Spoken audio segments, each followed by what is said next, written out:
అపోస్తలుడైన పౌలు యేసుప్రభుని ఎదుర్కొన్న తర్వాత ఆయన జీవితము సంపూర్ణంగా మార్పు చెందింది.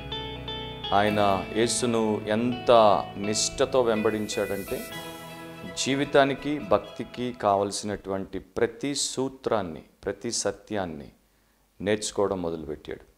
నా పౌలు భక్తుడిలో ఉన్నటువంటి గొప్ప బలం గొప్ప లక్షణం ఏంటంటే ఈ దేవుడు నేర్పేటువంటి జీవన సంబంధమైనటువంటి సత్యాలు సూత్రాలు కేవలము మనసులో పెట్టుకొని కూర్చోవడం కాదు, వాటిని తన జీవితపు అనుభవాల్లోనికి ఆచరణలోనికి తీసుకొని రావడం ఆయనలో ఉన్నటువంటి గొప్ప లక్షణం. చాలా అంకిత భావం కలిగినటువంటి క్రైస్తవ విశ్వాసి, క్రైస్తవ సేవకుడు అపోస్తలుడైన పౌలు. అందుకే కొరింథీయులకు ఎంతో ధైర్యంతో చెప్పాడు, నేను క్రీస్తును పోలి నడుచుకొనుచున్న ప్రకారం మీరును నన్ను పోలి నడుచుకొనుడి.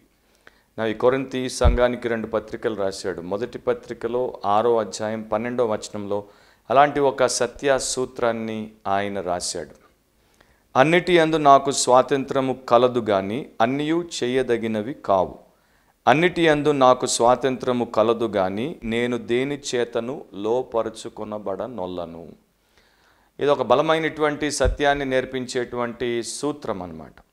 2 సార్లు అన్నింటిలో నాకు స్వాతంత్రం ఉంది అని అంటాడు.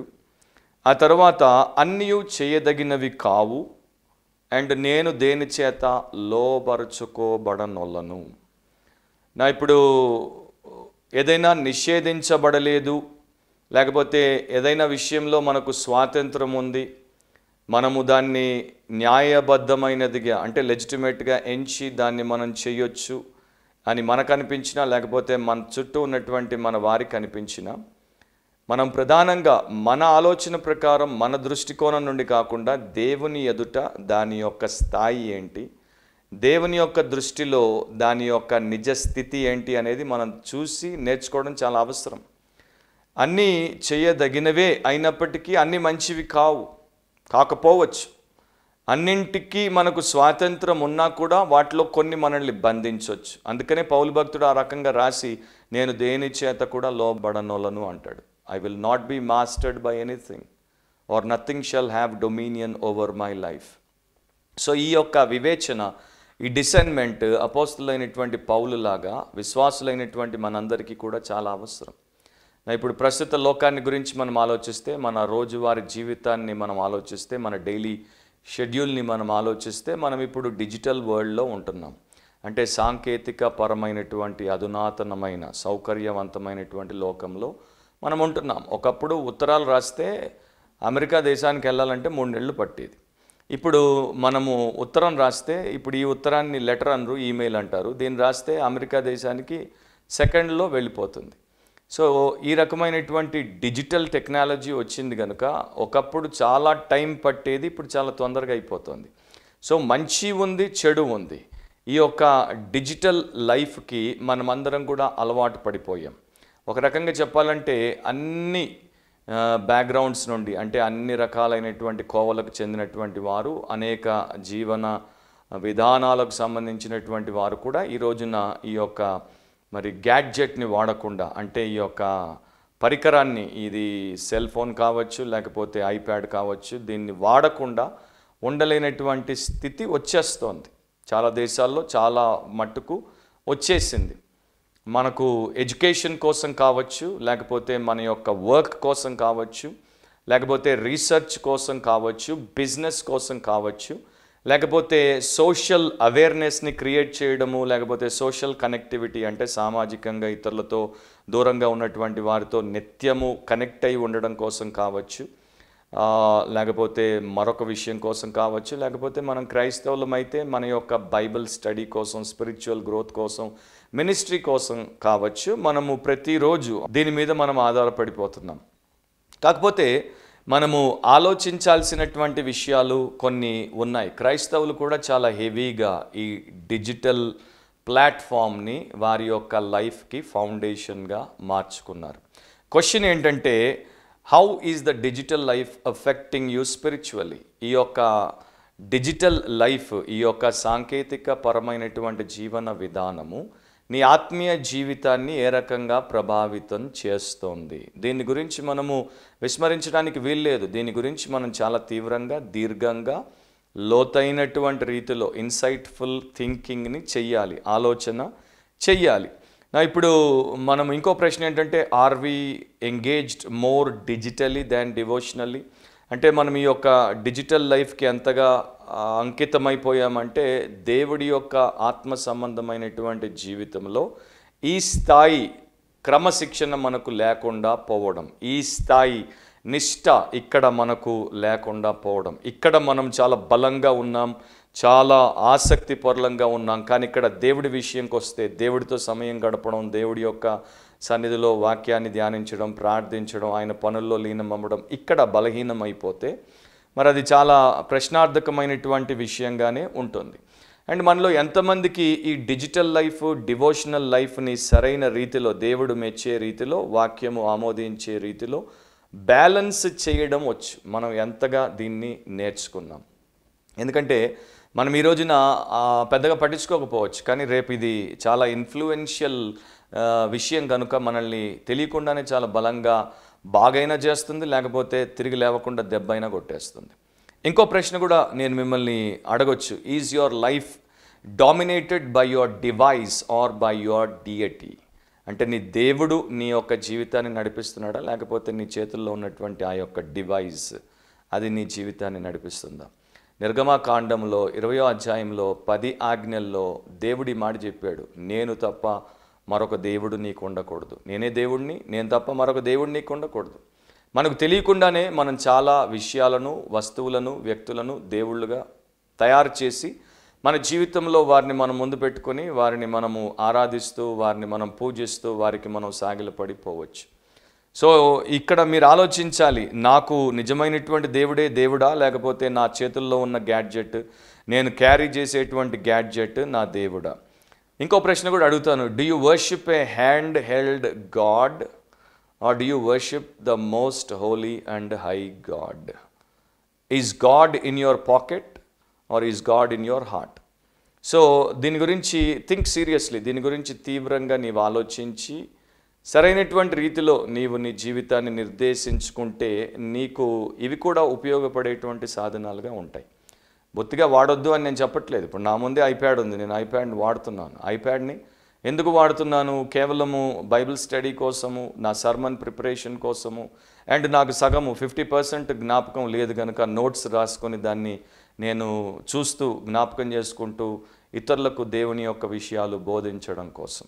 సో దీన్ని నేను దేవునికి ప్రతిష్ఠించి దేవుని రాజ్య విస్తరణ కొరకు, పరిచర్య కొరకు మాత్రమే వాడేటువంటి వ్యక్తిగా ఉన్నప్పుడు అది తప్పు కాదు. కాకపోతే దీని విషయంలో కూడా నేను తీసుకోవాల్సినటువంటి జాగ్రత్తలు తీసుకోవాలి. లేకపోతే నాకు తెలియకుండానే ఇది కూడా నన్ను మరి చెరపట్టి నన్ను చెరిపేసేటువంటి సాధనంగా తయారవ్వచ్చు. కనుక మనము ఈ రోజున డిజిటల్ డివైస్ ఏది వాడినా, అది ఒక ఫోన్, చిన్న ఫోన్ కావచ్చు, స్మార్ట్ ఫోన్, పెద్ద సైజ్ ఫోన్. ఈ రోజుల్లో మరి నేను బయట ప్రయాణాలు చేస్తున్నప్పుడు చూస్తుంటే అమ్మాయి కావచ్చు, అబ్బాయి కావచ్చు, పెద్ద ఆయన కావచ్చు, చిన్న బిడ్డ కావచ్చు, ప్రతి ఒక్కడి చేతిలో వాడి గ్రిప్కి సరిపోయేంత ఇంత, ఇక ఎప్పుడు అది బయటికి ట్రిప్ అయి పడిపోతుందా అన్నంతగా ఇంత సైజులు వచ్చేసాయి. సో ఎంతసేపు దాన్ని పట్టుకొని, ఇప్పుడు కొంతమంది అయితే పెద్ద సైజ్ ఫోన్లు స్టేటస్ సింబల్ కోసం కూడా పట్టుకొని తిరుగుతుంటారు.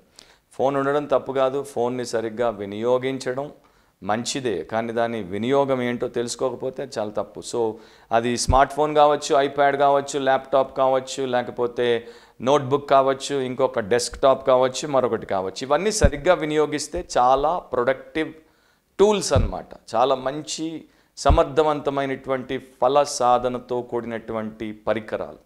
కానీ అందరికీ వాటిని సరిగ్గా ఉపయోగించడం తెలియకపోవడం చేతనే ఈరోజు నా మంచి కన్నా చెడు ప్రపంచంలో పెరిగిపోతుంది. మనం అజాగ్రత్తగా ఉంటే ఇవి మనల్ని పైకి తీసుకెళ్ళవు, ఇవి మనల్ని చాలా జాగ్రత్తగా మనకు తెలియకుండానే కిందికి లాగేస్తాయి. కనుకనే క్వశ్చన్ ఏంటంటే, ఈ డివైస్ ఏదైనా నేను వాడినా మీరు వాడినా ఈ యొక్క పరికరము నన్ను డామినేట్ చేస్తుందా, లేకపోతే నాకు సర్వీస్ని ఇస్తుందా? Is the gadget, is the device dominating me or is it serving me? If it is serving me, then it is fine, but if it is dominating me, then it is a troublesome issue. అది నా మీద అధికారం చేస్తూ, దాని చెప్పు చేతుల్లో నేనుండి, దాని అదుపాజ్ఞల్లో నేనుండి, దాని చేత నేను నడిపించబడుతూ ఉంటే ఇక అది నాకు చాలా ప్రమాదకరమైనటువంటి విషయం. కానీ అది నా సేవకునిగా ఉండి నాకు సేవ చేస్తూ నాకు కావలసినటువంటి విషయంలో ఉపయోగపడుతూ ఉంటే అది మంచి విషయమే. సో ఒకప్పుడు 25 years back remote control generation ఉండేది. ఆ రోజుల్లో టీవీలో ఏదైనా ఛానల్ మార్చాలంటే మనం కూర్చొని లేవకుండానే రిమోట్ని ప్రెస్ చేసేవారు. అప్పుడు రిమోట్ కంట్రోల్ జనరేషన్ అనేవారు. ఇప్పుడు దీన్ని ఏమంటామంటే డివైస్ కంట్రోల్డ్ జనరేషన్ అంటాం. ఇప్పుడు చిన్న బుడ్డోడి నుండి పెద్ద బుడ్డా వరకు అందరి చేతుల్లో డివైసులు ఉంటున్నాయి. అందరూ దాని చేత కంట్రోల్ అయిపోతున్నారు. అది నోటిఫికేషన్ వచ్చిందంటే చాలు, అది ఆ యొక్క బీప్ సౌండ్ వచ్చిందంటే చాలు, వీళ్ళ గుండె బీట్ ఆగిపోతుంది, వీళ్ళ చూపులు వెంటనే దాని వైపుకి వెళ్ళిపోతాయి. అంతగా మరి దానితో ఈరోజు మానవ సమాజము ముడిపెట్టబడి ఉంది. మనం వేసుకోవాల్సినటువంటి ప్రశ్న ఏంటంటే, ఇది నేను ఒక స్టూడెంట్ని అయితే ఇది నా ఎడ్యుకేషన్ కోసం స్కూల్ వారు నన్ను వాడమన్నారు, కాలేజ్ వారు వాడమన్నారు, యూనివర్సిటీ వారు వాడమన్నారు, కనుక నేను ఇప్పుడు 25 పుస్తకాలు మోసుకొని పోయే కన్నా దీంట్లో 250 పుస్తకాలు సింపుల్గా పెట్టుకొని ఎప్పుడంటే అప్పుడు రెఫర్ చేసుకోవడానికి ఉపయోగం ఉంది, ఆ రకంగా వాడుతున్నాను అనుకుంటే మంచిదే. నేను నా యొక్క ఎంప్లాయ్మెంట్ కోసం ఎప్పుడు కనెక్ట్ అయి ఉండాలి, కనుక నేను నా యొక్క ప్రాజెక్ట్ వర్క్ కోసం దీన్ని వాడుతున్నాను, praise the Lord, no problem. నేను నా యొక్క బిజినెస్ కోసం వాడుతున్నాను, నా యొక్క మినిస్ట్రీ కోసం వాడుతున్నాను, స్పిరిచువల్ గ్రోత్ కోసం వాడుతున్నాను, ఆ రకంగా ఉంటే మంచిదే. కాకపోతే మనం చూసుకోవాల్సింది ఏంటంటే ఆత్మీయంగా ఇది నేను ఎదగడానికి దోహదపడుతుందా, ఇతరులకు సువార్తను చెప్పడానికి నాకు దోహదపడుతుందా, ఇతరుల విశ్వాసాన్ని బలపరచడానికి నాకు దోహదపడుతుందా, దేవుణ్ణి మహిమపరచడానికి దోహదపడుతుందా అన్న రకంగా ఆ విషయాల్లో స్టూడెంట్ అయినా, ఎంప్లాయీ అయినా, బిజినెస్ మ్యాన్ అయినా, సేవకుడైనా, క్రిస్టియన్ బిలీవర్ అయినా ఆ రకంగా దీన్ని వాడుకుంటే, సరిగ్గా వాడుకుంటే, ఎంత వాడాలో అంతలోనే దీన్ని ఉంచి వాడుకుంటే మంచిగా దేవుడి కోసం దీన్ని వాడొచ్చు. లేకపోతే ఇంకో రకంగా వాడుతుంటారు, and most of the time ఈ రకంగా వాడుతుంటారు కనుకనే డేంజర్. దీన్ని ఆలోచన లేకుండా వాడతారు. అంటే ఒక ఉద్దేశం లేకుండా కేవలము ఉద్రేకపూరితమైనటువంటి రీతిలో డివైస్ వాడితే అప్పుడు అది చాలా రకాలైనటువంటి అరిష్టాలకు దారితీస్తుంది.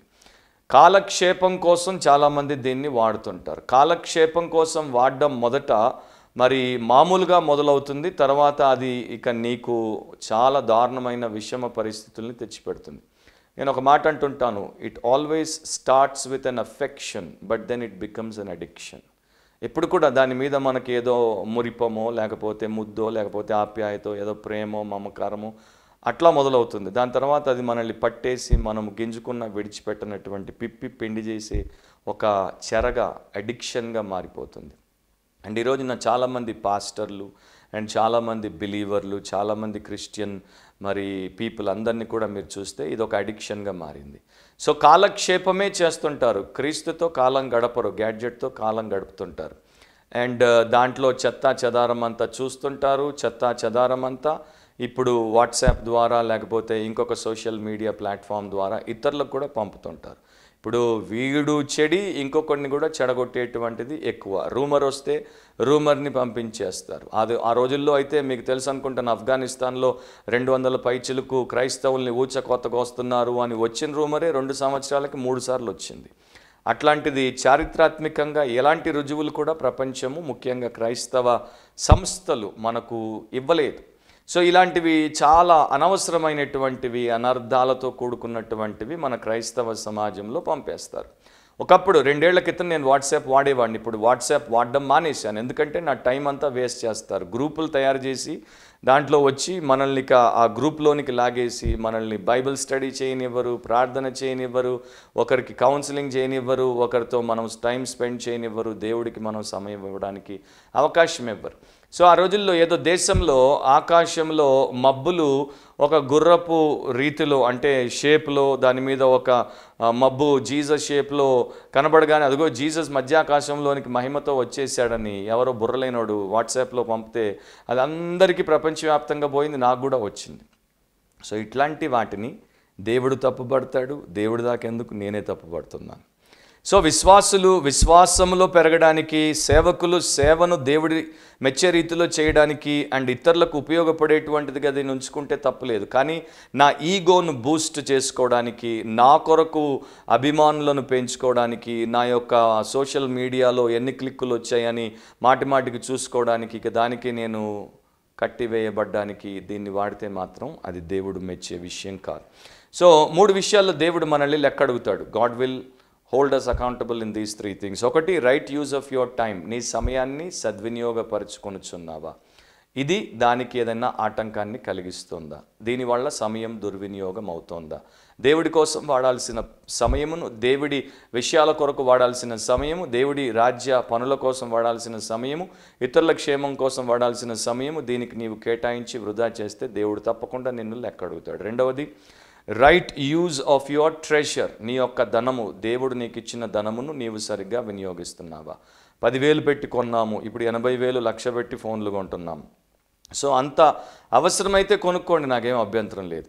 కానీ అవసరం లేకుండా అంత డబ్బు దానికి పెట్టిన తర్వాత దాన్ని దుర్వినియోగం చేస్తే, దాన్ని సరిగ్గా వాడకుండా దుర్వినియోగం చేస్తే. రెండవది, దాంట్లో మనము కొన్ని పెయిడ్ యాప్స్ ఉంటాయి, కొన్ని ఫ్రీ యాప్స్ ఉంటాయి. చాలామంది పెయిడ్ యాప్స్ వేసుకుంటారు. అండ్ ఇప్పుడు చాలా ఆన్లైన్ సబ్స్క్రిప్షన్ సర్వీసులు మనకు అందుబాటులో ఉన్నాయి, దానికోసం సబ్స్క్రైబ్ చేసుకుంటారు. ఇవి మనకు ఏ రకంగా కూడా ఉపయోగపడనివైతే, దేవుడి సొమ్మును దేవుని కొరకు కాకుండా, దేశం కొరకు కాకుండా, ఇతరుల కోసం కాకుండా, ఈ రకంగా నీ స్వార్థం కోసం, నీలో ఉన్నటువంటి ఆ చిలిపి సంతోషాల కోసం నువ్వు వాడుకుంటే తప్పకుండా దేవుడు నిన్ను లెక్క అడుగుతాడు. మూడవది, right use of your talent. దేవుడు నీకు ఒక టాలెంట్ ఇచ్చాడు. ఈ మెషిన్ మనల్ని ఏం చేస్తుందంటే మెషిన్ లాగా చేస్తుంది, మనల్ని లాక్ చేసి పెట్టేస్తుంది. సో లాక్ చేసేయడం ద్వారా మనము కింగ్డమ్ ఆఫ్ గాడ్కి బయటికి వెళ్ళిపోతాం. ఎవరో ఒక ఆయన అన్నాడు, I'm an outstanding Christian అని. తర్వాత ఆయనే అర్థం చెప్పాడు, అవుట్ స్టాండింగ్ క్రిస్టియన్ అంటే I always stand outside of God's will అన్నాడు. సో నేను అవుట్ స్టాండింగ్ క్రిస్టియన్ అంటే దేవుడి చిత్తానికి బయట ఉండేటువంటి వాడిని, నేను ఎప్పుడు కూడా దేవుడి చిత్తానికి ఉపయోగపడేవాడిని కాదు. సో ఈ రకంగా చాలామంది మన చుట్టూ క్రిస్టియన్ సొసైటీలో అవుట్ స్టాండింగ్ క్రిస్టియన్లు అయిపోతున్నారు. They will always stand outside of God's will with a gadget in the hand. అది దేవుడు మెచ్చేటువంటి విషయం కాదు. ఇదేం చేస్తుంది?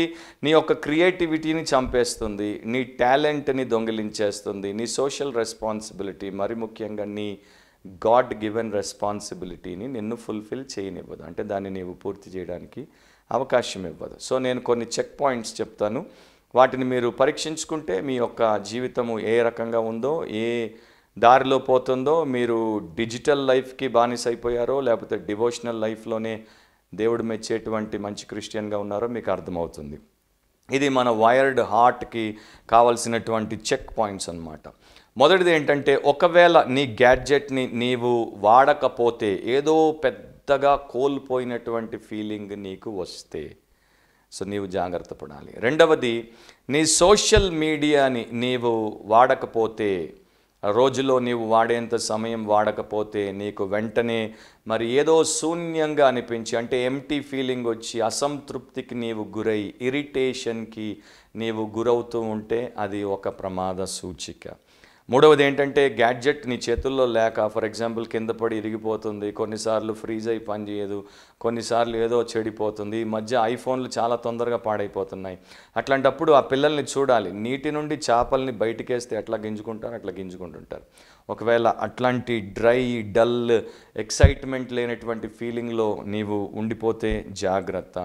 3 రోజులు ఏదైనా పని చేత 3 రోజులు నువ్వు సోషల్ మీడియాకి దూరంగా ఉంటే, నీకు సగం చచ్చిపోయినట్టు ఫీలింగ్ వస్తే, నీకు రోగం వచ్చేసినట్టు నువ్వు ఫీల్ అయిపోతూ ఉంటే, గ్యారంటీడ్గా నీవు దానికి బానిసవైపోయావు. You are an addict to the device, you are a slave to the device. దానికి చాలా పెద్ద సమస్య.